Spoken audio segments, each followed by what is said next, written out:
ఇటు మంగళగిరిలో AP deputy CM Pawan Kalyan పర్యటించనున్నారు. ఉడిపిలోని కృష్ణామాత ఆలయంలో మొక్కులు చెల్లించుకుని ప్రత్యేక పూజలు చేరున్నారు. అనంతరం రాత్రి హైదరాబాద్లోని తన నివాసానికి AP deputy CM Pawan Kalyan రానున్నారు.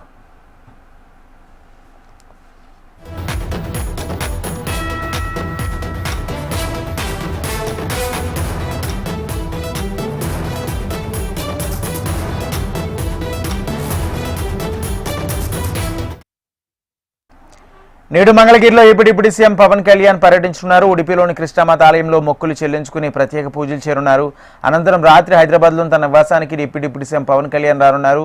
ఇదే అంశానికి సంబంధించి పూర్తి సమాచారం మా ప్రతినిధి హరికృష్ణ అందిస్తారు. హరికృష్ణ, రాజేంద్ర, ముఖ్యంగా కర్ణాటక రాష్ట్రంలోని మంగళూరులో ప్రఖ్యాత ఆలయమైనటువంటి ఉడిపిని ఈ రోజు ఉప ముఖ్యమంత్రి పవన్ కళ్యాణ్ సందర్శించనున్నారు. ప్రధానంగా ఆయన ఇప్పటికే కర్ణాటకతో పాటు తమిళనాడులోని అనేక క్షేత్రాలను సందర్శించి ప్రత్యేకంగా మొక్కులు చెల్లించుకునేటువంటి పరిస్థితిని కూడా మనం చూసాం. సో ఈ నేపథ్యంలోనే కర్ణాటక క్షేత్రంలో వైష్ణవులకు అత్యంత ఆరాధ్య ఆలయంగా ఉన్నటువంటి ఉడిపి క్షేత్రాన్ని ఆయన ఈ రోజు సందర్శిస్తున్నటువంటి నేపథ్యంలో ఆ రాష్ట్ర ప్రభుత్వం దానికి తగ్గట్టుగా అన్ని ఏర్పాట్లను అయితే పూర్తి చేసింది. సో ఈ నేపథ్యంలోనే జనసేన కార్యాలయం నుంచి కూడా ఒక ప్రకటన కూడా వెలువడింది. ముఖ్యంగా ఉడిపి క్షేత్రానికి వెళ్లి అక్కడ ఉన్నటువంటి కృష్ణ పరమాత్మను ప్రత్యేకంగా దర్శించుకొని అలాగే ప్రత్యేక పూజలు కూడా నిర్వహించినట్లు కూడా తెలుస్తోంది.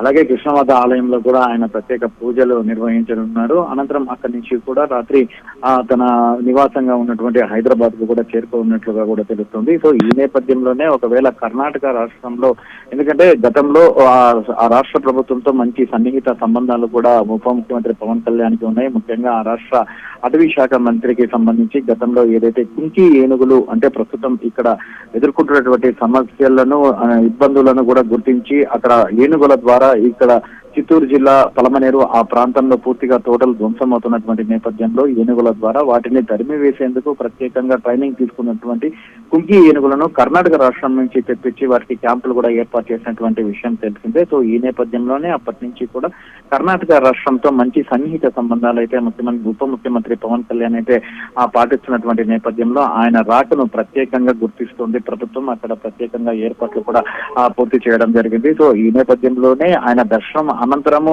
అక్కడ ఉన్నటువంటి ప్రముఖులతో భేటీ అయ్యేటటువంటి అవకాశం కూడా లేకపోలేదు. అక్కడ ఉన్నటువంటి ముఖ్యమైన వారితో కూర్చొని చర్చించేటటువంటి అవకాశం ఉందనేది కూడా ఒక సంకేతాలు అయితే అందుతున్నటువంటి పరిస్థితి ఉంది. ప్రధానంగా ఏదైతే ఆలయానికి వెళ్లి అక్కడ ఉన్నటువంటి స్వాములకు ప్రత్యేకంగా పూజలు నిర్వహించుకున్న తర్వాత ఆయన ఎవరైతే కర్ణాటకకు సంబంధించినటువంటి ప్రముఖులతో భేటీ అయి తాజా రాజకీయాలపైన కూడా చర్చించేటటువంటి అవకాశం ఉందని చెప్పి కూడా భావిస్తున్నారు.